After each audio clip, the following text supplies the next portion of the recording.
The sun is starting to get a little darker, so I did use the help of my flashlight. I wanted to talk with you guys today about circle time and your late talkers. Hey, late talker families, let's talk circle time. All right, late talkers are sort of notoriously poor at circle time. But this is what I want to say about circle time. I realize why people have it, and it's not a bad goal. They're trying to get the child ready for school or other group settings where where it's helpful to have the ability to conform a little bit and follow instructions and sit and listen. But if you're developmentally not ready to do something, insisting that someone do it is going to be pretty futile. We might say, walking is really handy. If an 8-month-old could walk, wouldn't that be handy? But if they're not developmentally ready to walk, standing them up and trying to make them walk over and over again is just going to end up with them, falling down on the ground. It's kind of the same with circle time. It's very reasonable, but we do have to look at it in a developmental framework. So let's talk about circle time. Your little 3-year-old, 3.5-year-old, 4.5-year-old is in a little preschool setting where they have circle time and they're having none of it. There are things we can do.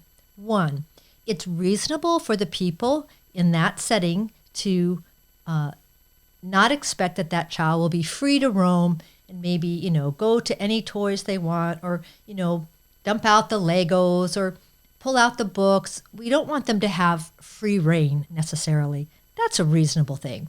It's also reasonable to start those developmental steps that begin little by little by little to help that child learn how to self-monitor their behavior and maybe inhibit some of their first choices just a little bit in a way that's developmentally appropriate.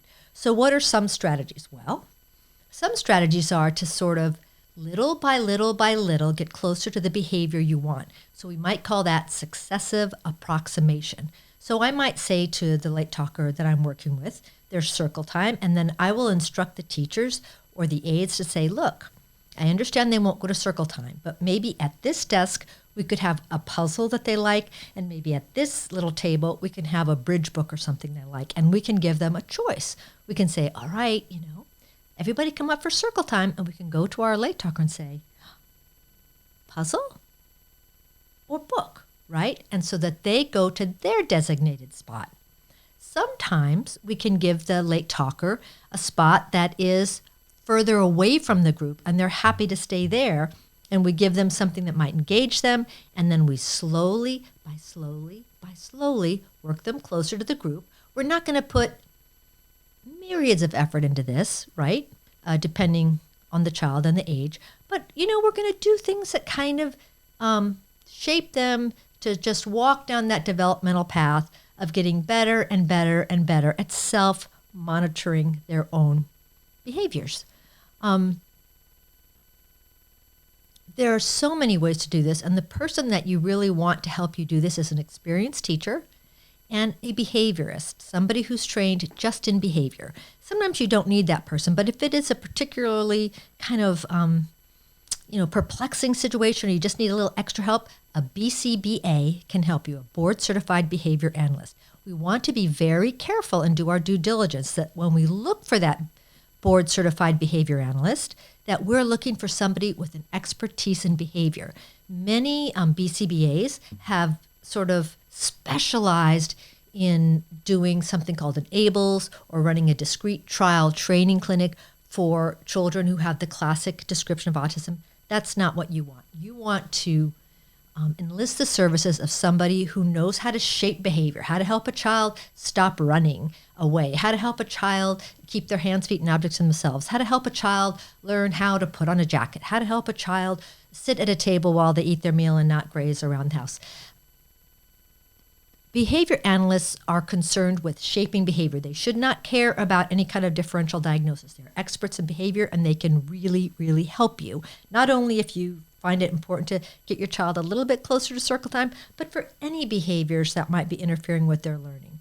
And they should also be able to place it to be developmentally appropriate. One last thing I'm going to say about circle time. You might say, well, why is it so hard for a late talker to sit in circle time? Can't you just sort of sit them there and give them something fun? Or It's complex. And I will say this, for a lot of our late talking kids have anxious childhood emotions to a degree that, is more than you just see in the general population of children or primary age students. They have a bit of an elevated level of anxious childhood emotions. So it's not just about they don't understand what to do. It's not just about, I don't like circle time, it's not meaningful to me. There's also a decent portion of that makes me feel uncomfortable. That makes me feel nervous. I'm not sure what's going on there. I'm not sure what they're talking about. I'm not sure what my neighbor's going to do. So it makes me have these anxious emotions. And so I don't want to be there. I just want to go around and do my own thing. So it is complex. Again, use those helpers. You can understand this when you use a helper. Have them explain it to you and have them educate you. So circle time for a 3-year-old, not high on the agenda. But as they get older, we are going to want to help them self-monitor and be able to control their own behavior. There's ways to work towards this in baby steps. Your teacher's going to be helpful. If you need it, a behaviorist, a BCBA can be helpful. You're going to have to do your due diligence and do those parent interviews and make sure you have a BCBA who's concerned with behavior. And that's their expertise, just the garden variety behaviors. All right, talked enough. And I am going to turn my light on because it's getting a little dark in here. And I will talk to you next time. Bye.